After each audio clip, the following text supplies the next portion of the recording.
Hey guys, so I'm going to summarize the end of Gypsy and her ex-fiance, which was the boyfriend, fiance in between Ken and Ryan. The emails were put out on Into the Weeds podcast yesterday or last night, and I'm going to just go over that part briefly and just kind of tell you how it ended, I guess. So, if you didn't know, Gypsy Rose had another fiance. That would have been her third fiance, including a marriage. It was in between Ryan and Ken, like I said, in 2020. So towards the end of the relationship, I'm saying towards the end because I'm going to skip over all of the main part all the way up until the end of the relationship, these emails, only because it was just a bunch of back and forth. They were calling each other soulmate. She calls everybody her soulmate. But I'm going to skip over that part because it was the same thing with any other boyfriend that she had there. So in these emails towards the end of their relationship, he is breaking up with Gypsy. And the reason being is because he pretty much calls her out on her BS, her lies, and is tired of it. And he says that he has seen the red flags since day one, pretty much, because she has changed stories and so many different things that she has told him over time. He mentions a few things, but he's like, there's also some things I haven't even brought up just because there's so many things like that you basically contradict yourself in, is what he's basically saying. And he's like, and I'm tired of it. I should have seen it. I should have said something from day one, pretty much. One of the things that he did not like, and he did call her out on, was, okay, so if you didn't know, Gypsy Rose has this friend, or used to have a friend, named Rachel Garlick. Rachel Garlick was in prison with Gypsy, but has been since released, and is still currently released, and is also here on TikTok. With that being said, Gypsy and her were friends and corresponding when Gypsy was still in prison and Rachel was out on the streets out here. And she was having Rachel do all sorts of things like open up pages for support Gypsy pages, groups, whatever it may be, on Facebook, Instagram, whatever, and TikTok. One of the things that she also was doing, she got into the Creator Rewards program, and so Gypsy was in jail.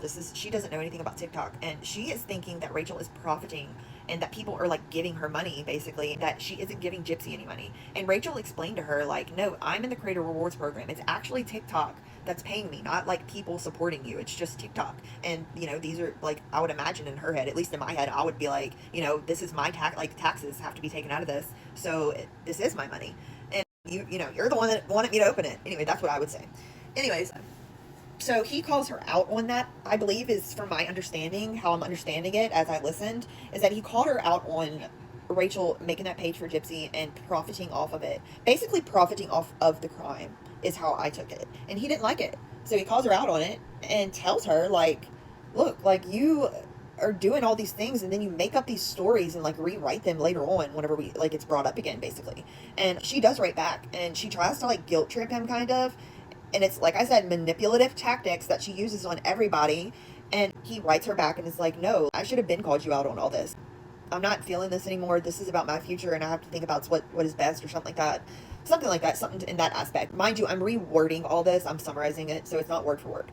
But anyway, so that is pretty much it. And she continues, it seems like, to reach out to him. And he pretty much, I think, like, stops responding or something. And that's as far as I've gotten into it so far. So obviously he's seen the red flags, seen the manipulation, as she does to this very day, and we all see it with everybody and anybody in her life. Also profiting off the crime, he noticed that as well.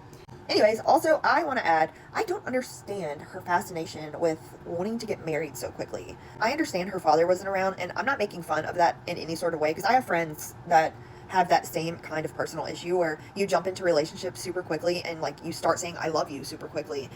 But Gypsy, for example, does the exact same thing I just said. Also wants to get married so quickly. Ken, Bryan, Ryan, all within a 4 or 5 year period, if that. I just find that strange. It's just strange to me. I don't know. Maybe it was because her dad wasn't around. I have no idea. But I don't know. I felt the need that it was important to touch on this particular topic only because he calls her out on it and calls her out on her BS and manipulation and contradictions and all that. So I wanted to touch on that. So if you want to go listen to Into the Weeds podcast or page video, they have posted a new one last night and it is on there right now. So you can go listen to it. I don't know exactly how long it is, but there's plenty more to listen to other than what I just touched on.